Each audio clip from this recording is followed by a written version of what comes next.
Hello, Tea Treats, and welcome to episode 6 of Nightcap with Sweet Tea.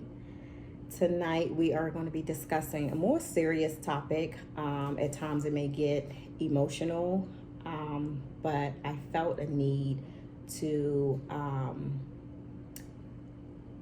unveil myself at some point during my podcast. So tonight we're actually going to be discussing toxicity, being in toxic relationships and dealing with a toxic person in a relationship or both being toxic. So tonight I have joining me is Avery, aka Meep. Only two of us can call her that, so she's Avery. She has some experience with toxic relationship. And so we're just going to share, our personal experience tonight with how that has affected us, where we are now, and how we plan to move forward. So hello, Avery. Hello, everybody. Thank you for joining me tonight. You're welcome. Guys, I'm the toxic queen. If you're a toxic man, I'm pretty sure we'll cross paths at some point. God.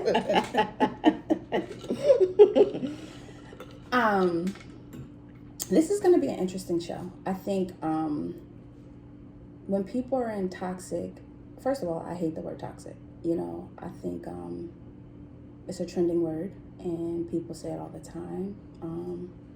But we'll get into it and you hear my viewpoint on it, but I hate toxic.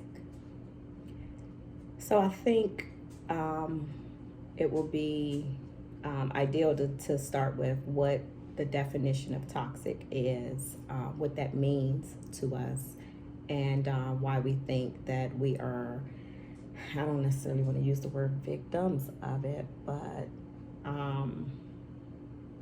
experienced toxic relationships. So I did some research and some symptoms of, or do you have an actual definition of toxic relationship? So I guess before we jump into it, let's do some icebreakers. Okay. Give your own, let's not do the Webster's dictionary. Give your own definition of a toxic relationship, like toxic. For me, when I think of toxic relationship, I think of something that takes you out of character, a feeling of not feeling joy and happiness constantly, though, because I don't think that we can always be in a place of joy and happiness, but I think when it's pretty consistent, and someone just makes you feel less than, when you're walking on eggshells, when you just can't completely be yourself without being on edge, that something's going to pop off, or I can't say this, or I can't do this because I'm going to have backlash, or I'm going to experience, a night of arguing. That's what I get when I think of toxic. And I agree with you, but my real question is, what's the difference between toxic and emotional abuse? Is there a difference? I don't think so. I don't know that there's a difference with either one. I think they're both tied. Yeah. Okay, that's fair. So that's our definition of toxic. I don't even want to call it toxic. I want to say just emotional abuse. I think when if you look up both definitions, I think it'll all be the same. Toxic, emotional. I think that's just this toxic thing is just a trending word that people have come up with, and I think men and women experience it. It's not just women, So I want to do a little bit of an icebreaker before we jump right in. Okay. What would you change about yourself if you can go back to your childhood? Oh, that's a good question. What would I change about myself if I can go back to my childhood? Like anything in your childhood, anything. So I grew up around a lot of adults. I feel like, not intentionally, because I feel like my mom did the best job that she possibly knew how to do. And I think she did what she knew to do. but I think I kind of was robbed of my childhood because I was so privy to so much adult content. Yes. And so I was advanced at a super early age of knowing things that I should not have known and should not have been exposed to at a very young age. And I feel like I didn't experience being a child. I never was into like toys, and like I had the doll homes and I had toys, but my interest was to be right in front, planted in front of the adults and listening to their conversations, because I was never told to do anything different. I never was told, go to your room, this is an adult setting. And so I kind of wish that I had that, because I hear other adults talk about how they couldn't be amongst other adult conversation. They didn't hear certain things until, you know, they were older. I miss that. I miss that. Were you one of those kids that would hear the adult conversation and then go say, my mama said? No, I didn't. I would just absorb. It would make me super curious though. Okay. I became very curious at too young of an age, I think. Okay. I think for me, if I could go back to my childhood, I think I would be more assertive, more talkative, I was very shy. That's why I talk so much now. She doesn't. I was very shy. I wish I was more outspoken and more aggressive. Yeah, that's the only thing I would change. That's it. Why do you think you weren't? I couldn't have a voice. Like, so it was shut down. Yeah, when they got to talking about the good stuff, see, I was one of them kids. If I heard my mama say something and I seen that person, my mama said, your booty stank. So, I was told to go to my room, because I was going to tell it, y'all. I was going to tell it. Okay. So that makes sense. Yeah. Okay. But yeah, I think sometimes children can be privy to certain things. I think it's good for them to hear some things, and then some things I do think, go to your room, it ain't none of your business. It ain't none of your business. So there are going to be some stuff revealed in this particular podcast that not many at all family members, my kids, even my friends are not aware of. And the why question as to why I decided to expose myself this way. I'm, for the most part, a very transparent person. I am who I am. I'm not really ashamed of who I am or what I've been through, my life experiences. But the major thing is, if I could help, if it's one person, then I've done a job. There are so many things that we go through in life that we don't talk about. We suppress, we hide. We want to have this certain image for people to think that we're this person. And people don't know who we really are or what we truly have gone through.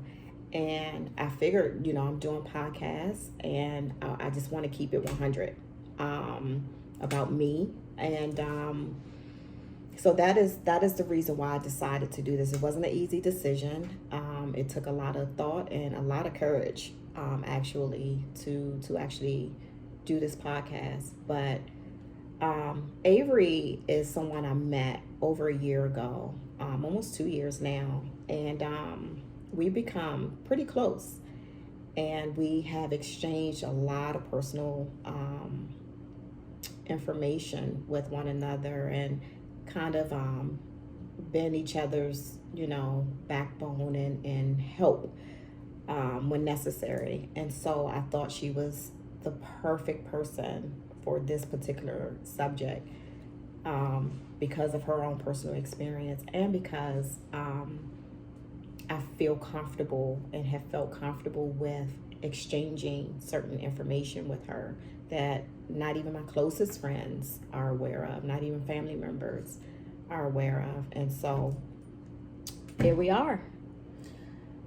To piggyback off what you said, I think a lot of men and women like suffer in silence. They, when you get in a relationship with someone and you want to share like the good times, but when things get a little rocky, you got to be careful who you share it with, because you can tell your family something and then your family ain't gonna like them. We all know this. They ain't gonna like them. Y'all done got back together, and then it's just like now you got to tiptoe around your family and all that other stuff. And I think for me, I was honored because I feel like some people may have been offended. If when she called me, she was like, Avery, I want to do a podcast on toxic relationships, and I think you're perfect. She didn't say it like that, but I think other people would have been offended, like, yo, what are you trying to say? But I wasn't offended because I'm really transparent and I don't care what anybody thinks. And I know what I've been through in life. I know the relationships that I experienced. And I feel like it's important, especially when you're doing podcasting, to like let people know who you are. What you've been through, your struggles, and your good times, your bad times. If it's just one person, it's important. So this podcast, and I feel like I'm taking over the show, it's really not about you have me. Permission. It's really not about me and what I've been through. Like Terry said, I met her 2 years ago. And I feel like I know a person that no one else knows.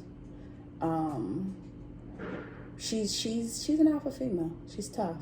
She's strong and mighty. And she's a strong friend. But I feel like people don't realize when she's hurting or when she's going through something. And it might even be that she's put on the front of being strong all the time and just don't feel comfortable because she has the title of the strong friend. And if y'all don't take nothing away from this, like, the strong friend gets tired too. And if you're really a friend, you got to be able to recognize that. So I got questions for her. I don't know if she's ready. But so, Miss Terry, what was your first toxic relationship?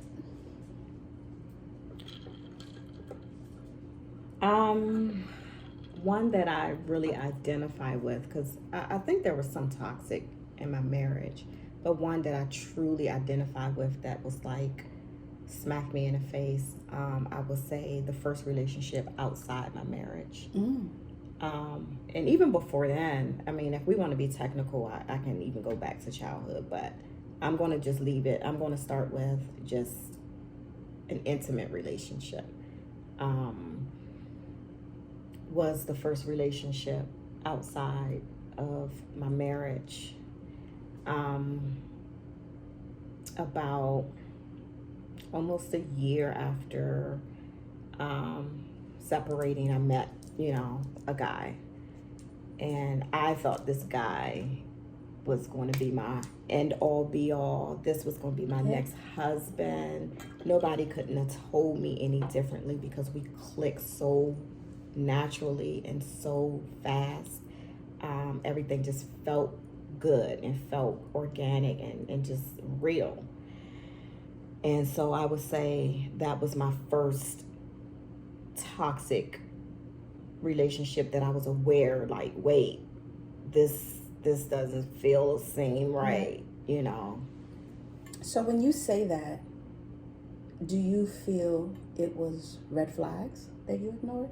Or do you? Yes. Okay. There were definitely red flags I ignored. So let me just walk you guys through. So I met this guy. I came out of a marriage of just feeling lonely and empty and just not appreciated. And then I meet this guy that shows me completely opposite. He worshiped my dirty underwear, okay? Like, he was all about me. And it felt good to feel that because I hadn't felt that. I had a high school sweetheart that I felt that from, but I was too young to appreciate that and realize at the time, then I was so young. So when I felt it again in my adulthood, it was like a breath of fresh air. And he was charming and very attentive, very consistent, very verbal about how he felt about me, and I absorbed all of that. I soaked it up, and it felt good. And I was like, man, this is what I've been missing. And things were great, for months. It quickly graduated to us meeting each other's families and introducing my kids to him. And then the red flags I did see, to answer your question, early on, but I thought it was kind of flattering initially. It would be stuff like, I remember just my clothing. He would mention something about my clothing, like, maybe you're showing too much, or maybe your clothes are too tight. That was one of the first things that I did not give much attention to, was the clothing piece of it. Yeah. I was like, it's cute. He's a little jealous, and we think that's the thing with us women that we don't admit. We get certain signs and red flags, and we totally think the opposite of it. Like, oh, that's cute. Well, that's flattering. Oh, he cares about me. He loves me. Yeah. And I know at some point this is going to get really super emotional for me, because I already feel it kind of coming on. But even though that was going on, I paid attention and focused on the good part of how he made me feel good. How I didn't have to beg for time. He was available. The compliments just flooded. He flooded me with compliments. There was never a question of his loyalty and his dedication to me. And so that's the part that I focused on. And so that other stuff, okay, he may be a little jealous, or he may not like certain things I wear. Okay, that's not such a big deal, until it was a big deal. So those were some of the red flags initially. And I'm going to say this, guys. If you ever see her in real life, she could put on a plastic bag and it's still going to be too revealing, okay? So I get that. So you say the first sign, red flag, was what you're wearing. You figure that, okay, oh, it's cute. He's a little jealous. What do you feel stopped you from, like, really honing in on that? Like, wait a minute. This isn't normal. Like, was it just the attention? And if it was just the attention, how can you, and guys, I'm going to be all over the place. How does that go back to your childhood? Because me, everything goes back to the childhood. Yeah. Well, it goes back to my childhood because I felt a sense of neglect in my childhood from my dad. And so when I felt this male loving me, Mm-hmm. and showing me a specific attention, and highlighting me, it was something that I had longed for since I was a child. I never really felt that. Even in my marriage, I never felt that type of attention. Okay. I think, it's funny that you say that, like, you didn't get attention from your dad. I'm here to say, I'm in this camera, I'm a daddy's girl, and I picked bad men. So it doesn't, it really doesn't have to do with, like, your relationship with your dad. I think it really has to do with, like, your experiences as a child. I have mommy issues. So I kind of feel like some of my relationship issues were from my mom, not my dad. So y'all can can that. I'm a daddy's girl. I beat you up for my daddy. So as things progress, you ignore that. When did you realize that things were really bad?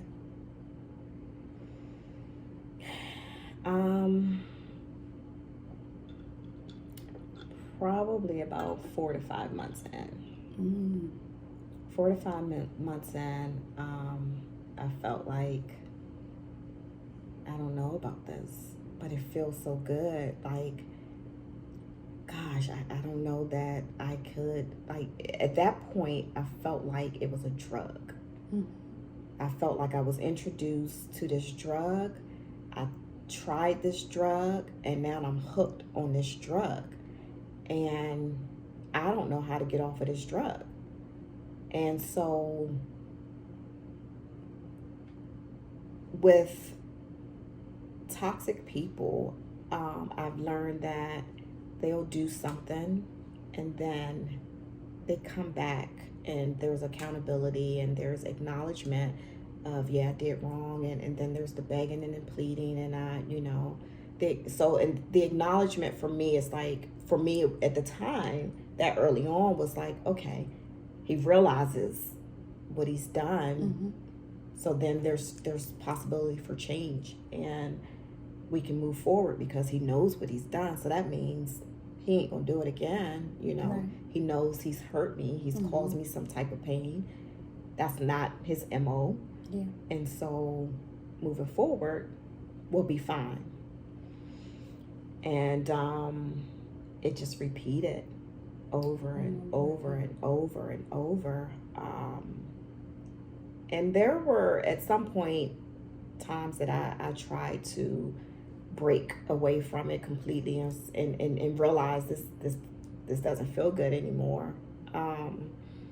But then you start I want to say as a woman, and I'm not speaking, I'm generalizing, I'm not speaking for all women, but for the most part, women feel like, am I going to get this feeling again?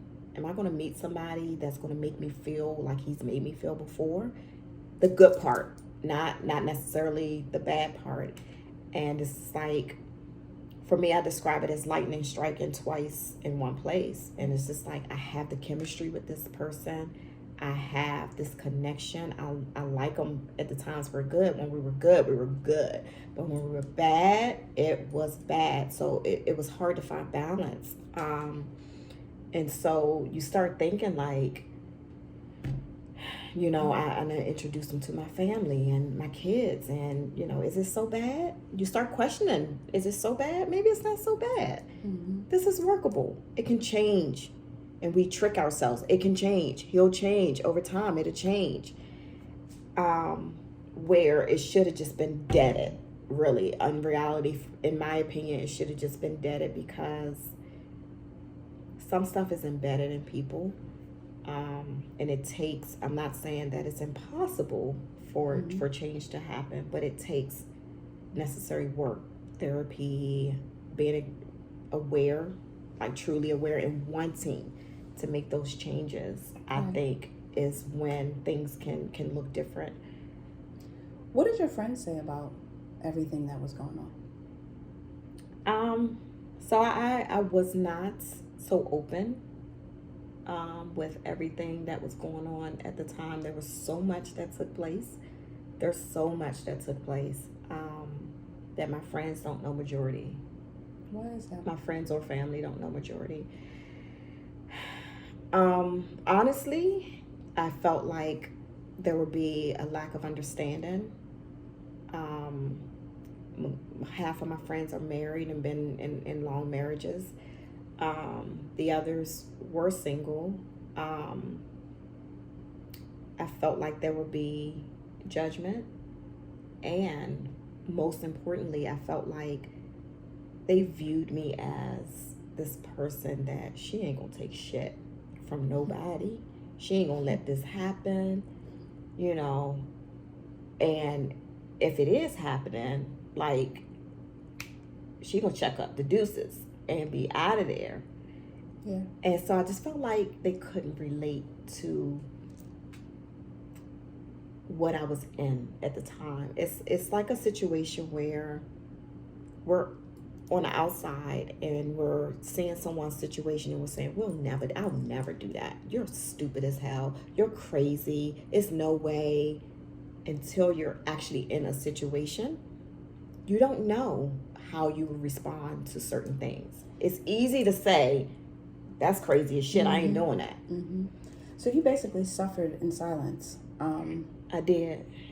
My kids were not aware. My son definitely was not aware of majority of what has transpired. I think, for me, if you were to interview my family, they'll be like, she's just a wild child. She's just a free spirit. Like, so nothing surprised my family. So to be the strong person, like, that's a heavy title to carry. That's a heavy title to carry because you do a lot of suffering in silence. And I feel a lot of people do that, You said a lot of your friends were married.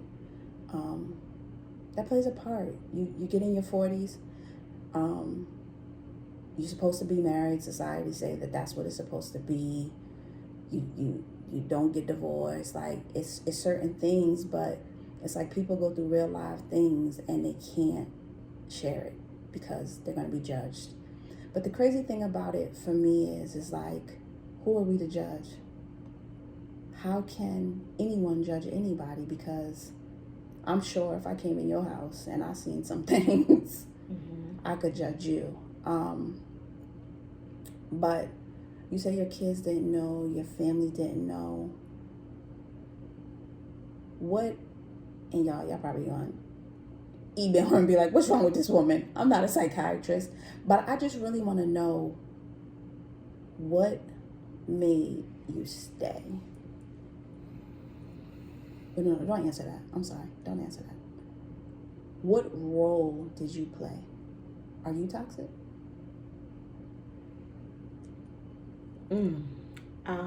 I think I contributed. I think I got sucked into it. Let's talk about that. What does your toxicity look like? So anyone that knows me knows that this tongue is lethal. And it can be very lethal.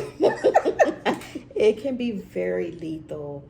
And so while I'm admitting that I was in a toxic relationship, I wasn't a pushover. I wasn't a rug. I didn't just let anything fly. Anything didn't go. I think my contribution to it and getting sucked up in it was my response to it. In my eyes, I'm thinking I'm telling it like it is. Like, this is what I feel. I don't fluff anything. I'm not putting sugar on shit. This is what I feel. And so that, and I've been told not only by him, but, even with my ex-husband and other people, that you got to watch how you say things. Even my friends have told me it's not necessarily what you're saying, it's how it's coming across and how blunt you're being and how it feels like maybe heartless is maybe the way to describe it. I don't know how to fluff. I'm very straightforward. I'm very blunt. And so even though I can love you, and my kids, they have told me how it comes to mind is how it comes out. Like, I don't think of how can I soften this? How can I say this in a loving way? I say it how I feel at the time. If that's an anger, that's how it comes out, but it's my truth. Like, there's very little that I have said to anybody that I regret, because what I say is what I mean at the time. And that's that's my truth at the time. Yeah. And so I would say I contributed by my response to the times that he made me feel less than, or made me feel away, or made me feel not loved, or whatever that feeling was that took away that joy. My response to him I would go probably at one side of him and down the other. And so I would say that is probably my contribution to the toxic situation. Y'all listen, she's small and mighty. I haven't gotten the wrath, but I've heard it, and it ain't nothing nice. And I feel, you know, what I've been through in my life, I'm very passive aggressive. I ain't gonna curse you out, but I'm gonna get my lick back. And I feel when we talk about these things, toxic relationships, emotional abuse, narcissistic men and women, we don't ever hold the mirror up to ourselves and be like, yo, what part did I play? Mm-hmm. It's always like, I'm the victim. He or she did this to me. This is what it was. And I'm a person that I feel like it's three sides to the truth. His side, her side, and then the truth. And that's just like, we need to hold the mirror up to ourselves a little more and like, you know, this is the role that I played. And I think that's big of you to be able to admit, like, yo, my mouth cut you off at the knees, baby. So you say it was your mouth that played a huge part. But again, I ask, you suffered in silence. You continue to stay. We're going to just call this drug that we get on heroin. You on heroin. He's making you feel good. Did the good outweigh the bad? In hindsight, no, because we're not together. Mm-hmm. I tried to push for that.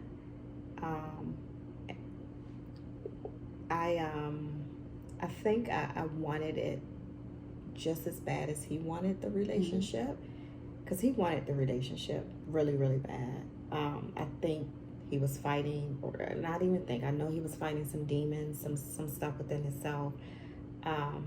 I was just probably, and here's me being blunt and telling it like it is, I was the wise person to sit down and evaluate the situation and realize this is not healthy for neither one of us.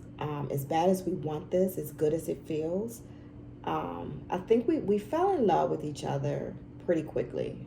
And but falling in love, that's another question.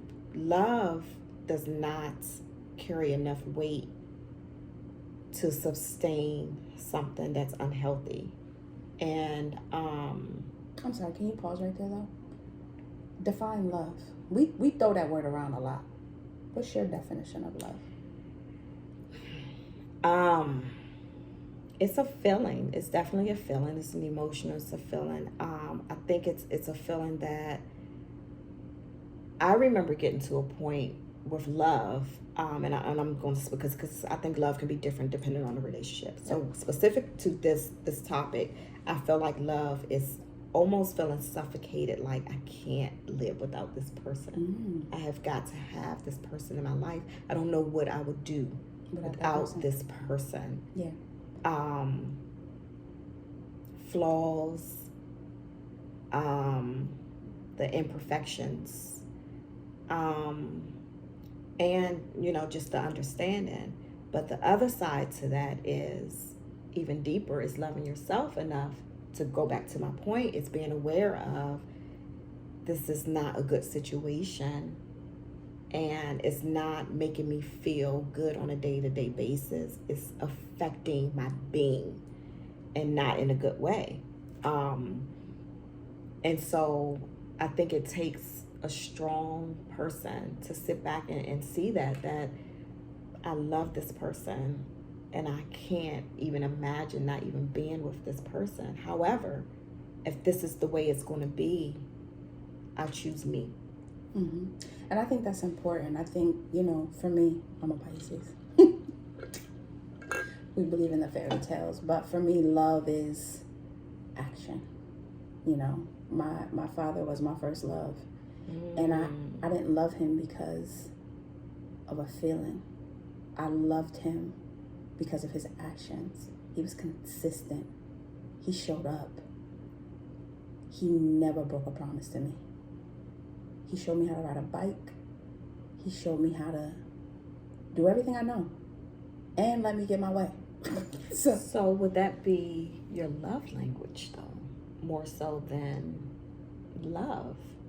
Because and I'll tell you why I'm asking that. You can have a husband or a mate that financially takes care of everything, right? Mm-hmm.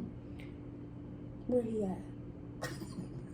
But that's his way in his mind of Mm-hmm. showing I love my family because I'm taking care of them financially. Right. But I'm tired because I work.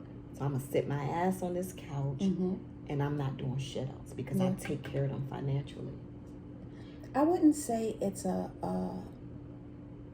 my language. I've always been that way. I've always felt that love, it's not just a feeling. It's a feeling. It's kind of like for us when we meet a man, it's the physical attraction. It's like, damn, he look good. But then after that, it's the action. You can tell me you love me, but does your action go with you love me? Mm-hmm. So like your ex, I love you, but he had some action that didn't show you he loved you. Yeah. So I think they both gotta go. So how do together. you find balance with that? Because he had actions that showed me he loved me too. Mm-hmm. But were they consistent? That's the key. Like, my dad was consistent with his actions, and he told me he loved me, followed up with action. So I feel like those two go hand in hand. You can tell me you love me all day, mm-hmm. but you can't disrespect me Monday, Wednesday, and Friday, and I'm supposed to still feel like you love me. You know what I mean? That makes sense. Makes sense. I feel like we as humans, we get caught up in a feeling. Like, love is work.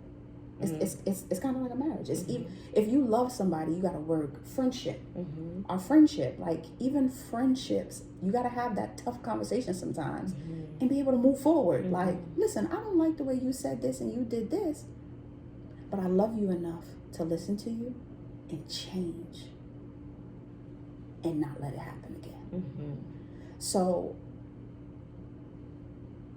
what you have gone through, do you think a relationship can evolve out of a toxic place and be able to move forward as one? Like, do you feel that there's something that you could have did or y'all could have did with your ex to make this relationship work? Or did you just say, it's not, I don't like how it's going, so I'm out? Oh no, I tried to bounce many times, and you know, he would come back and convince me otherwise. I honestly feel like I've done or did all on my end that I can possibly do. I got to a point where I was losing myself. So when I met him, I had so much joy and happiness. I was coming from I was going through a divorce when I met him, but going through that divorce, I found my voice again. I you know, started pouring into me, and just started, you know, figuring out who I am, what I wanted, what I needed. And so when I met him, I felt put together again. You know, I felt I had a joy. I had this glow. Like, people would tell me when they would see me when I first met him, like, you are glowing. If I didn't know any better, I would think you're pregnant, because I was so full of just life at that time. Happiness and content. I was cool where I was in life. I felt good about myself. I had started working out. I started eating differently. I just was in a good place when I met him. And over time, he started chipping away at that. He started slowly chipping away at that. And I got to a point where I felt sad all of the time. Not all the time, but a lot of times I felt sad. I got to a point where when I knew that we would be planning to see each other, I got to a point where I was nervous. about seeing him because I didn't know how it would go. It got to that point where I was looking so forward to seeing him because I enjoyed, for the most part, when things were good, being around him. Like I said, we had a great vibe, a great chemistry when things were good. But because of these other demons that were in place, I didn't know what to expect once I got around him. So I couldn't even get excited at, along the way. At some point when I knew that we would see each other, I couldn't even get excited anymore because I'm just like, I don't know how things are going to go. Yeah. I don't know that we're going to have a great weekend or we're going to have a weekend of chaos. How did your friends feel about him? I'll go first. I'll go first.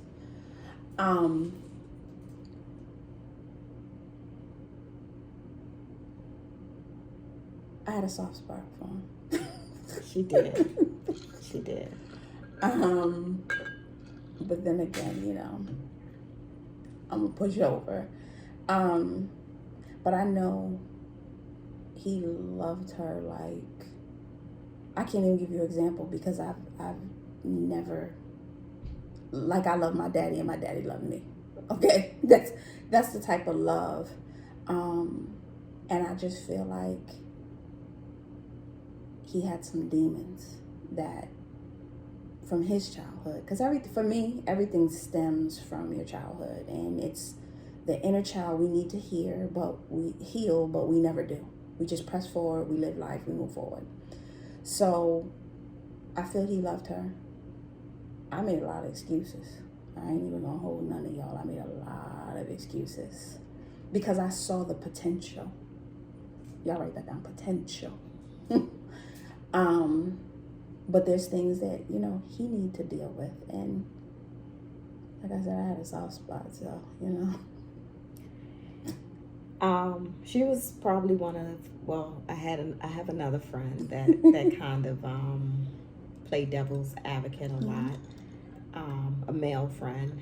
And so, but my other friends and family all told me, one friend that met him for the first time was like, be careful. And she told me that the first time, like he was still there, and she pulled me aside and she was like, be careful with him. And at the time, you know, I'm still in, you know, la la land, and I'm like, really? And she was like, yeah, be careful with him. I can tell. And so I was like, oh, okay. Didn't think much of it. I had another friend that was like, I don't know about him. I don't know. I can't put my finger on it. It's something about him. I just noticed how, you know, anywhere you moved about, his eyes were on you. Like he could not, you couldn't move without him, you know, scanning the room to see where you were. My mom, her first impression when she first met him, she asked me,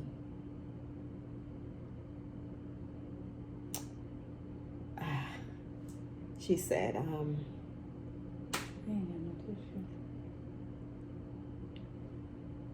she said, are you okay with him? And I looked at her like dumbfounded, and I was like, yeah, he's cool. Like, why?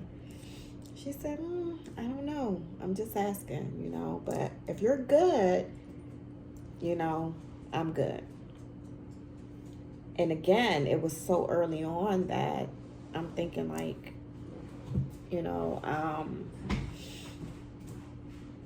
it was just weird, and I didn't see any of that initially. I'm just thinking nothing of it at all, because I was just so caught up, thank you, in what felt good to me during the time. So, but there were people that saw what I didn't see in the beginning. My uncle, I had an uncle that told me after the fact, once everything was said and done, I had an uncle that said, yeah, I don't know, it was something about him, you know. And then I have another friend, a best friend, that said after the fact, yeah, I felt that way, but I just didn't want to say anything. You know, I didn't want to step on your parade. You just seemed like you were just happy, and I didn't want to say anything, but I felt the same way. So initially, people's reaction was this something, and so they saw something that I didn't see in the beginning. Do you have any resentment? No. Would you change anything? I would not. It's unfortunate. Obviously, it's unfortunate. He's a great guy. Like, I don't want to sit here and paint this bad picture like he's this monster, because he's a great guy. He's a huge heart. I just felt like there's some things that were out of my control, that were out of his control, that needs attention, and that's for him to decide.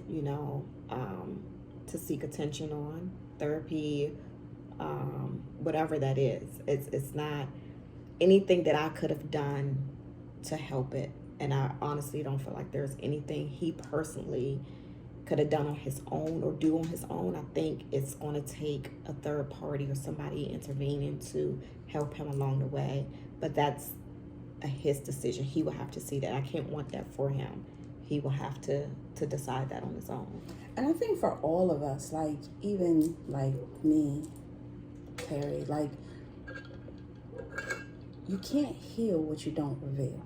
Like, we all need therapy. And I know some people feel like therapy, I pray to God and, whoever.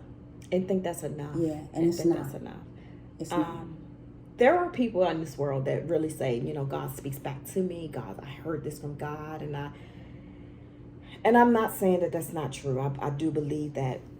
But when you're going through something so deep, I really feel like a person on earth needs to Absolutely make you aware of these things and bring things to your attention. Mm-hmm.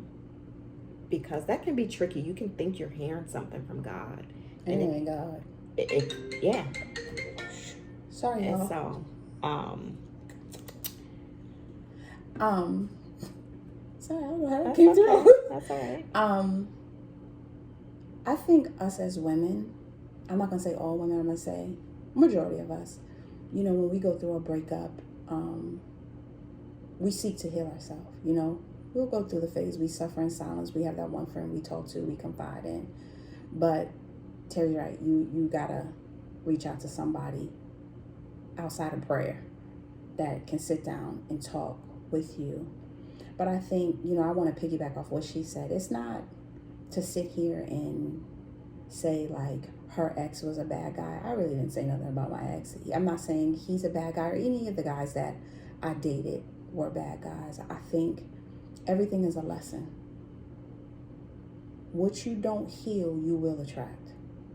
So you have to get therapy and become emotionally whole. So I don't want to make this all sad. I want to kind of like switch it. So the other question I have for you is, like, you've been in a toxic relationship. Like, how do you leave a toxic relationship and begin to heal yourself? It wasn't easy. I went back, and this is the part that many don't know at all. So I'm kind of exposing myself and putting information out there that many do not know. He became my secret. For months, he became my secret, where, we got to a point where I was like, I was done. I told everybody I was done. My friends, my family were done. And I was smothered. I was suffering. I felt suffocated. Like, again, the best adjective I can give is this was my drug, and I was sneaking this drug without anyone knowing about it. I went back many times, and shit would keep happening and happening and happening. And every time something happened, I would say, I'm done. This is it. I'm done. And then he would, ease his way back in and convince me otherwise. So for months, no one knew at all that I was still in contact with this person. I was still seeing this person on the low.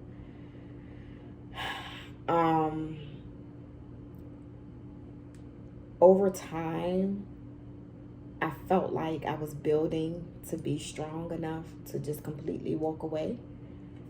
But it wasn't easy. It wasn't easy at all. But I got to a point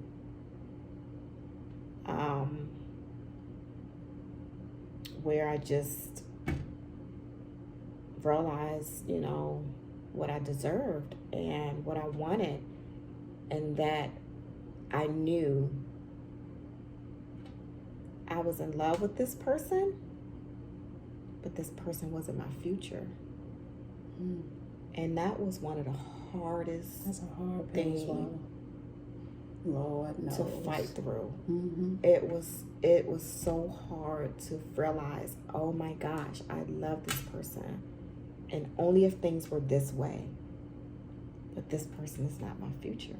Mm-hmm. I can't reintroduce him to my family. I can't reintroduce him to my friends, because as far as they're concerned, we're done.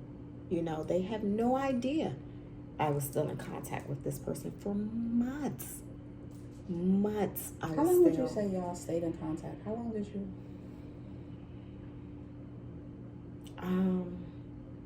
Almost a year later. Sure. Almost a year later, and no one knows that. But that's even a deeper conversation. Like, why, like your closest friends, like, why did you have to hide that from them? Like, why do you have to be so strong? Why do you have to? I just don't think they will understand. And I did not want to hear the negativity from it. I didn't want to hear, anything that was going against what I felt for him at the time. I just didn't think they would understand or be able to relate to it. And it is unfortunate that I didn't have that safe, or I didn't feel like I had that safe place with my friends. So I guess, where did you start to love yourself again and start your rediscovery? Like, what were the steps that you took? This is probably, I don't advise this, and it's probably not the ideal way to go about it. But I in between, I would date or meet other people and quickly weed them out. Like, this there for me, nah, this ain't it. And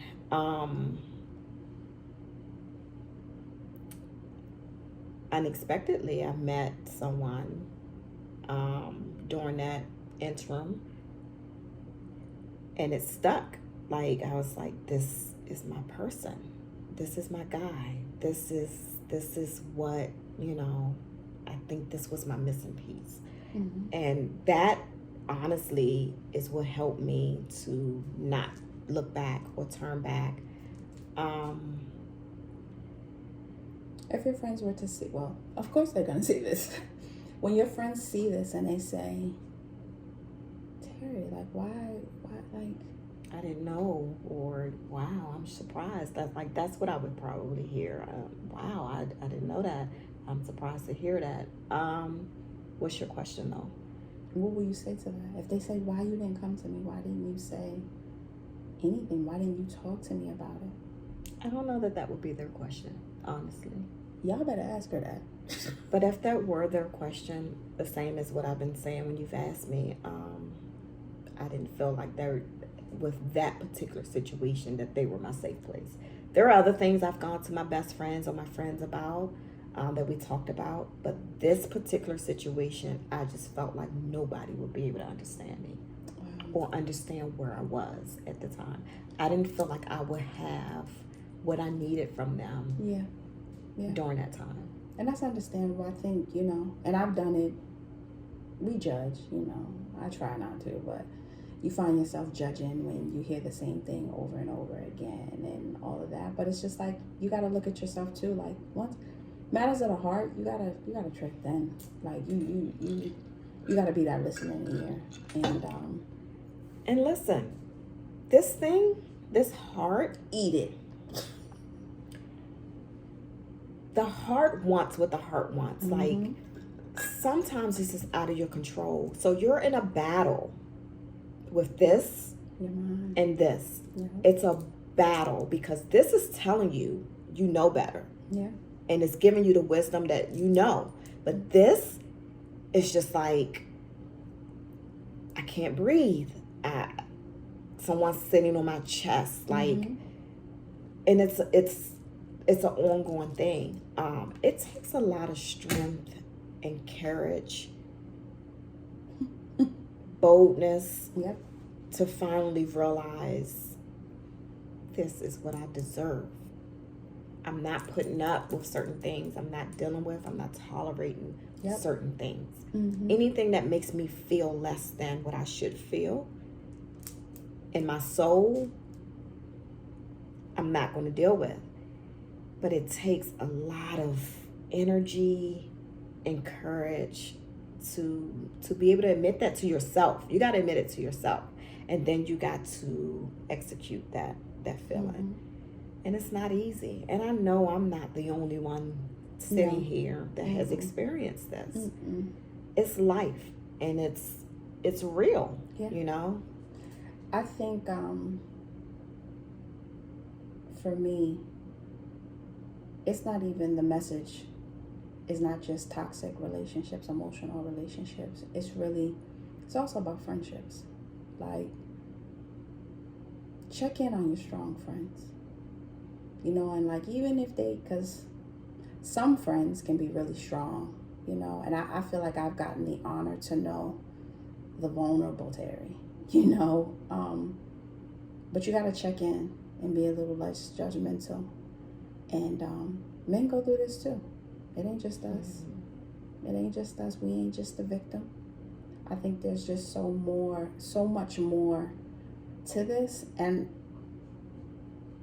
I'm glad, and I'm actually proud that she's able to first, she didn't cry. First of all, I just knew she was going to be boohooing.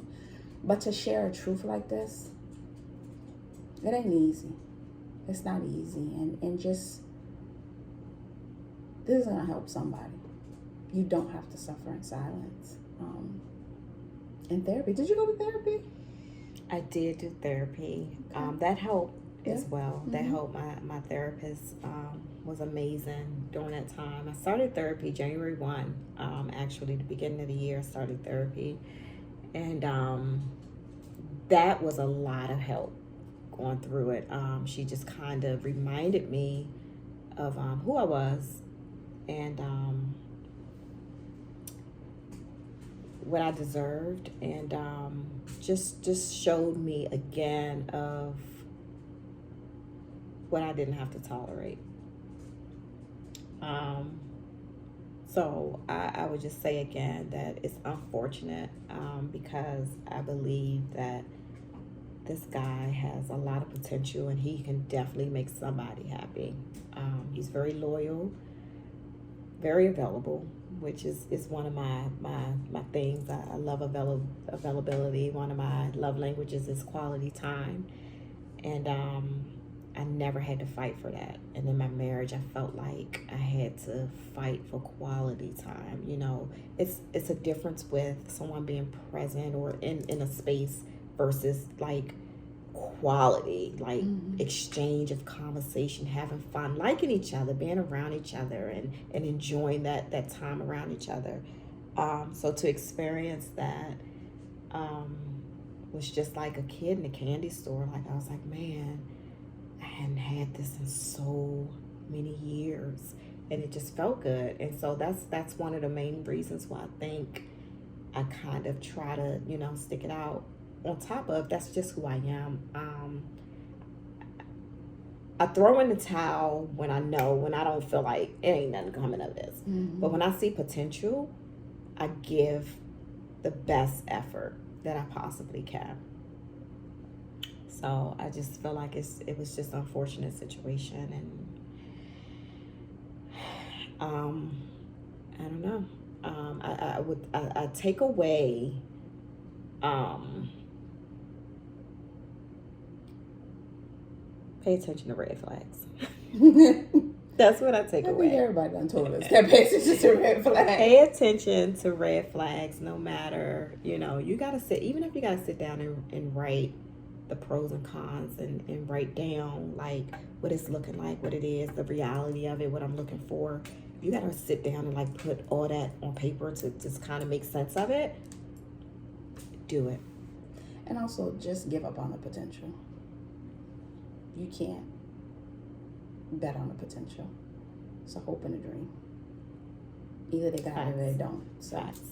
Facts. So I want to get into something happier. What's next? Those are all my questions. Really? Yeah, the interview's over. Okay. Well, I thought, like Avery said, I thought that this would be a lot more emotional for me, because it's not an easy thing to talk about. It's not an easy subject. It's not part of my life that I breeze through, and still to this present time, I'm affected by it. Not to the point where my life has stopped. I'm living. I'm definitely living.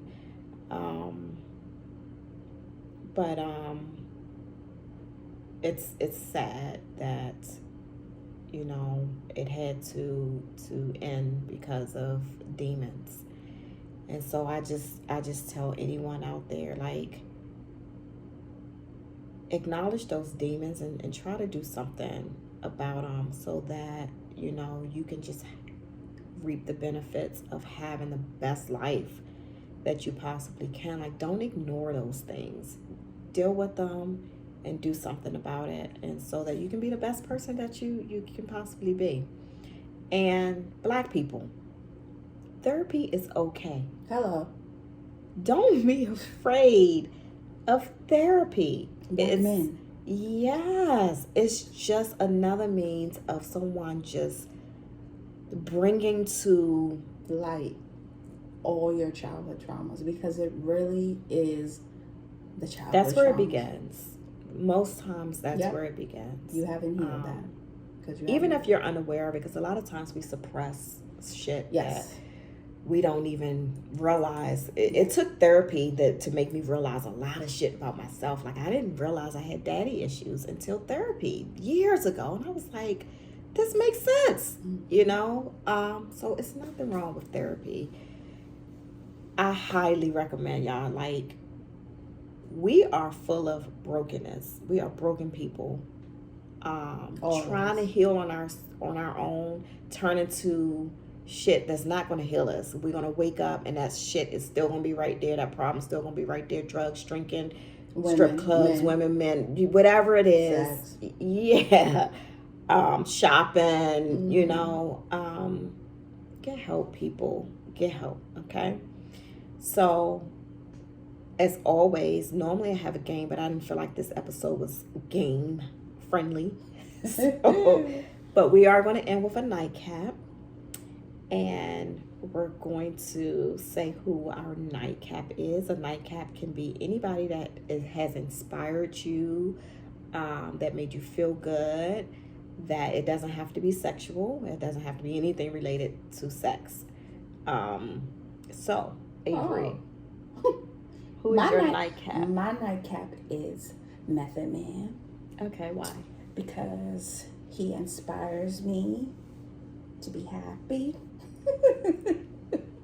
I know y'all saw him on BET yesterday. I just love him. I for him to be 50, taking care of his body, looking good, smelling good. You smelled him? Mm-hmm. Oh, in my dreams. Okay. Okay. So that's my nightcap. Who's your nightcap? My nightcap is Papoose. What? Yes. Listen. The rapper? Listen, Linda. Oh. Papoose adores his wife. Okay. Remy Ma. Okay. Like, he is the idol. In my opinion, for men, like, look Papoose up. Like, he gonna take care of Remy Ma. He loves her to death. And I admire the fact that he respects his wife. He takes care of home. He holds it down. Of course, they're celebrities. I don't know all the ins and outs, but from what I see, I like what I see. And Papoose is my nightcap. So, Papoose, y'all. yes, Papoose. So, guys, this is going to wrap up our segment. Thank you guys for joining us. As always, do not forget to hit the like button and subscribe to my channel, which is Nightcap. I'm sorry. I've been having a little drink. So, I've been sipping all show. Tell them what you made before you go. This is good, y'all. Oh, this is a fireball. This is good. I did. So, and it is Fireball with apple, with hard cider. What's the name? Angry Orchard. Hard cider. Yes, Angry Orchard is hard cider, and it's a great mix. So it's a good drink. So you got to try it. So it's Fireball with Angry Orchard. Apple crisp is the flavor. It tastes, I don't know if y'all eat candy, but I was a candy. It tastes just like a Fireball. It tastes just like a Fireball. It's delish. It's delicious. And I'm tipsy. All right, guys. So subscribe to Nightcap with Sweet Tea. Hit the like button. And you can also follow me on IG at Nightcap0424. And we will see you in 2 weeks. Toodles.